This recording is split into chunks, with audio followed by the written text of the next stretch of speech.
Siamo tenuti a con, e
σήμερα από το Ιερό Ευαγγέλιο το θαύμα της θεραπείας ενός σεληνιαζομένου παιδιού.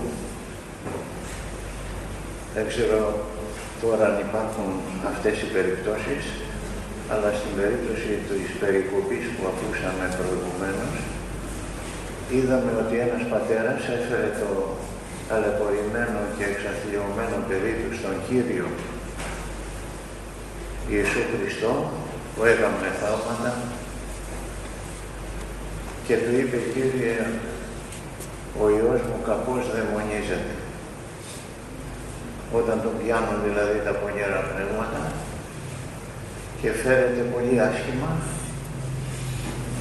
με τρόπο θλιβερό για έναν πατέρα που ξέρουμε πόση αγάπη έχουν οι γονείς προς τα παιδιά. Και συνεχίζει ο πατέρας και λέει: σου τον έφερα τον Υιό μου, Κύριε, ο οποίος σεληνιάζεται και καπώς πάσχει. Σεληνιάζεται είναι ο όρος αυτός της καταστάσεως στην οποία έπεφτε το παιδί αυτό. Δηλαδή έφερε το άσχημα, έκανε ανοησίες, έκανε τρέλες και τα λοιπά και τα λοιπά, και τον ρώτησε ο Κύριος από πότε είναι αυτή η δοκιμασία, και είπε ο πατέρας: παιδιόθεν. Από παιδί μικρό δηλαδή το είχε κατακτήσει ο πονηρός εχθρός ο δαίμονας, κατά παραχώρηση ασφαλώς του Θεού. Και η οικογένεια και δύο πατέρας αισθάνονταν πάρα πολύ την δυσκολία και την αθλιότητα της όλης καταστάσεως. Το θεράπευσε ο Κύριος το παιδί, ευτυχώς, ο φιλάνθρωπος Κύριος και Θεός μας το απελευθέρωσε από αυτές τις τάσεις, τις τρελές, να το πούμε έτσι, τις δαιμονικές, και του έδωσε ήρεμο πλέον και ήσυχο στον πατέρα. Αυτή η φράση στο ρήμα σεληνιάζεται, σαν να μένει μέσα στην καρδιά μας και λέμε: πώς δηλαδή έπαιζαν ρόλο και οι φάσεις της σελήνης του φεγγαριού, άλλοτε γεμάτο, άλλοτε λεπτότερο, όπως φαίνεται τουλάχιστον από εμάς της γης τους ανθρώπους. Λοιπόν, επειδή έθεσε το θέμα στο σημερινό Ευαγγέλιο της επιδράσεως, της πολύ άσχημης επιδράσεως του πονηρού πνεύματος επάνω στους ανθρώπους, μπορούμε να πούμε και εμείς πόσο πρέπει να προσέχουμε να μην υποκείμεθα στην επίδραση και στην κυριαρχία του πονηρού πνεύματος, αναλόγως προς τις φάσεις της σελήνης, φαίνεται γίνονται και γίνονται αυτά, και να πούμε, αδελφοί και πατέρες και μητέρες, να προσέξουμε να μην πέσουμε σε τέτοια χέρια, ας το πω έτσι εδώ εισαγωγικών, του πονηρού εχθρού και δαίμονος, ο οποίος το έκανε το παιδί αυτό να τρελαθεί, κυριολεκτικά, όπως λέμε στην απλή γλώσσα. Και επειδή για τους πονηρούς και εχθρικούς δαίμονες έχει μιλήσει η Αγία Γραφή και έχουμε διαβάσει κι εμείς στην Καινή Διαθήκη και έχουμε ακούσει και ομιλίες και κηρύγματα, γι' αυτό νομίζω ευκαιρία είναι να ανανεώσουμε αυτή την γνώση και τον αγώνα τον οποίο πρέπει να κάνουμε για να δεν σεληνιαζόμεθα εμείς, δεν έχει σχέση ο σεληνιασμός ο σημερινών με τον εκείνο του καιρού εκείνου, αλλά είναι η τρέλα. Δηλαδή, πώς να πούμε, έξω φρενών γίνεται ο άνθρωπος, όχι με την έννοια του θυμού, αλλά με την έννοια της λογικής. Δεν έχει λογική και φέρεται κατά τρόπο άθλιο, που είναι η δυστυχία και ο πόνος της οικογένειας και του ιδίου βέβαια του πάσχοντος ανθρώπου, ο οποίος έχει πέσει στην κυριαρχία του πονηρού δαίμονα και κάνει ό,τι νομίζει. Εδώ να κάνω μια παρένθεση και να πω ότι μερικοί δεν πιστεύουν από εμάς, όχι από εσάς, από γενικότερα τους χριστιανούς, ότι υπάρχει δαίμονες και τα λοιπά. Τι λέτε, ξέρω εγώ, ότι τα παραλέτε εσείς οι παπάδες. Δεν τα παραλέμε. Υπάρχουν τα πάθη μέσα στον άνθρωπο, τα διάφορα πάθη, είτε ο εγωισμός, είτε ο θυμός, είτε η αθυροστομία, τα λόγια τα άπρεπα, τα αισχρά, οι πονηριές, να πούμε έτσι, και οι ασωτίες, να το πούμε με μία λέξη, τα οποία πρέπει να τα αντιμετωπίσουμε πνευματικά και χριστιανικά. Πώς μπορεί ο άνθρωπος να αγωνίζεται για να μην σεληνιάζεται, αυτό το παίρνουμε τώρα σαν όρο, το σεληνιασμό, να μην υπόκειται δηλαδή στις επιδράσεις του πονηρού πνεύματος, όταν είναι άνθρωπος του Θεού. Γι' αυτό από μικρή πρέπει να διδάσκονται τα παιδιά μας, τα εγγόνια μας κτλ. Για τον καλό Θεό, τον Κύριο Ιησού Χριστό. Όχι μόνο να διδάσκονται, αλλά και να ζουν έτσι πνευματικά και εκκλησιαστικά.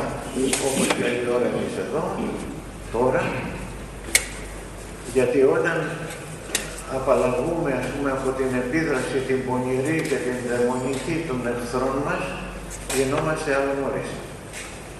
Θα έχετε ίσως ακούσει και συναντήσει περιπτώσεις κατά τις οποίες ένας άνθρωπος, θύμα του πονηρού εχθρού, διαβόλου, δεν ξέρει τι κάνει. Βασανίζει τους ανθρώπους του σπιτιού του, τη μάνα του, τον πατέρα του, τα παιδιά του αν είναι γονιός, και υπάρχει, πώς να το πούμε, μια δυστυχία ολοφάνερη. Ο σεληνιασμός, δεν ξέρω τώρα ιατρικά πώς ονομάζεται αυτό το πάθημα, αυτό το πάθος, αλλά πρέπει να φοβούμεθα, αδελφοί. Να φοβούμεθα όχι με τρόμο και να μην μπορούμε να κάνουμε τίποτε, αλλά να έχουμε το νου μας και να προσέχουμε. Αυτό θα πει να φοβούμε. Να προσέχουμε μήπως ανοίξουμε πόρτα στην καρδιά μας και στη ζωή μας, να εισέρχεται που και όπως μπορεί εκείνος, ο εχθρός, ο πονηρός, και να μας ανακατώνει.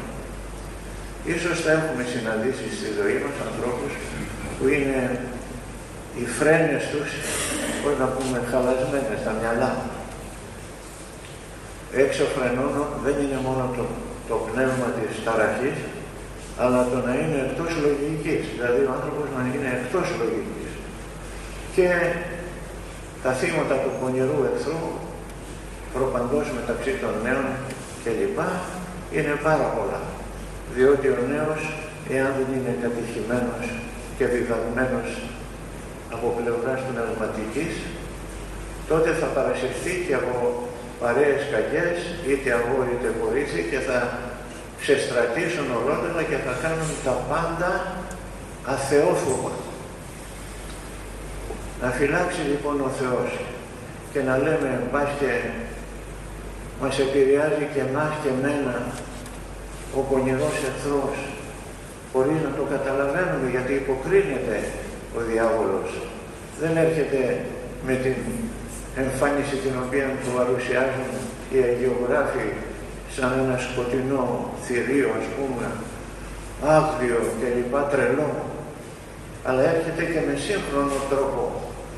Μπορεί δηλαδή αυτός πώς τον είπαμε, ο σεληνιαζόμενος να έχει ηρεμότερο ύφος και τρόπο και σχήμα.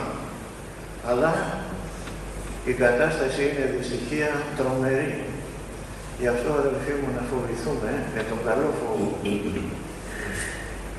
Με τον φόβο που προστατεύει τον άνθρωπο και να λέμε, θα μείνω στον Θεό κοντά. Θεέ μου, κράτα με κοντά σου, και αν ποτέ εγώ μου στρίψουν τα μυαλά και θέλω να φεύγω μακριά σου, εσύ να με κρατάς. Αλλά να βοηθούμε κι εμείς οι άλλοι αδελφοί, χριστιανοί, τον άνθρωπό μας ή τον γνωστό ή τον άγνωστο, λέγοντας λόγια Θεού πνευματικά και προπαντός δίνοντας παράδειγμα αρετής, σοφροσύνης, εγκράτειας, ταπεινοφροσύνης, καλοσύνης. Χάθηκε η καλοσύνη.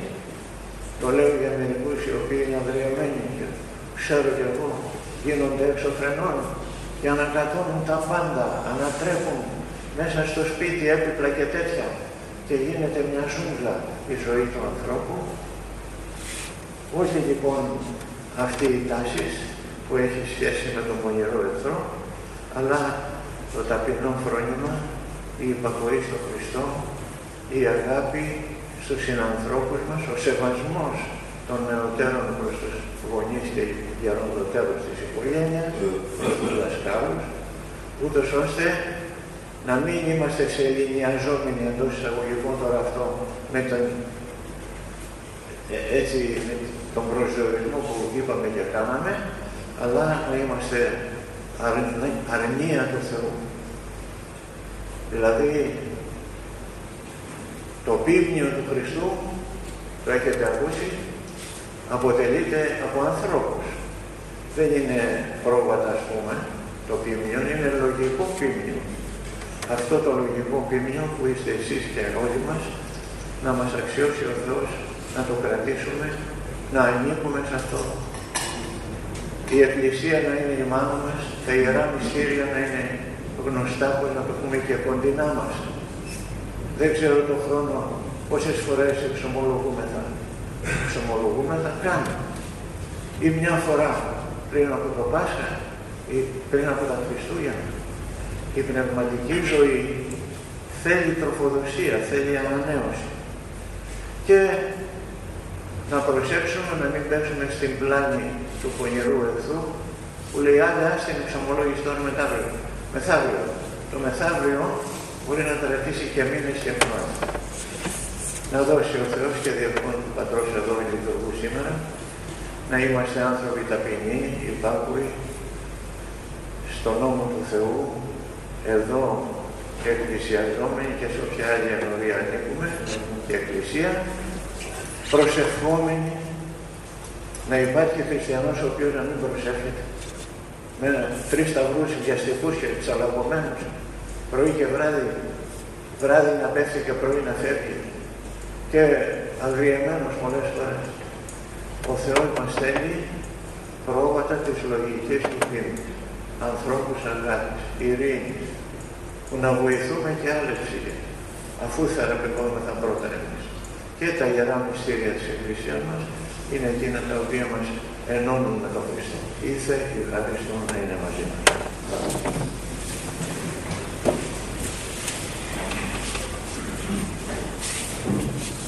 Amen.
Ειρήνη ο κόσμος σου δώσε, τις εκκλησίες σου, τις ιερές σου, τις άλπους συνημώνους θα δω και παντή το λαό σου, του πάσα δόσεις αγαθή και πάνω των ρηματέλειων, άνωθεν εστίν αδαμένων εξού του πατρός των φόντων. Και εσύ την δόξαν και ευχαριστία και προσκύνησαν να απέφερουμε το Πατρί και το Υιό και το Αγίο Πνεύμα και αεί, Χριστούς αιώνας,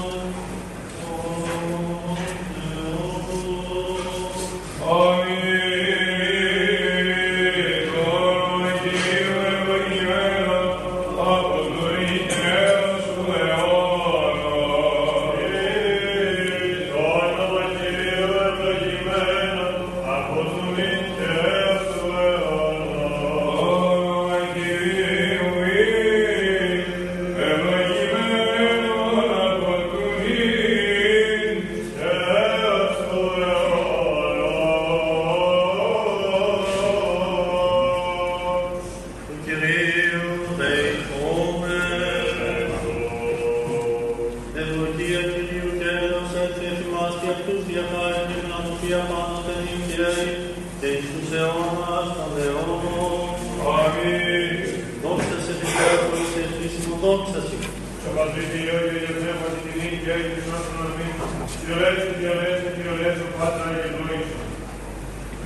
και του κόμου φραστετικόλου του Χριστοφόρου, ούν και την Θεία Λειτουργία την επιτελέσαμε.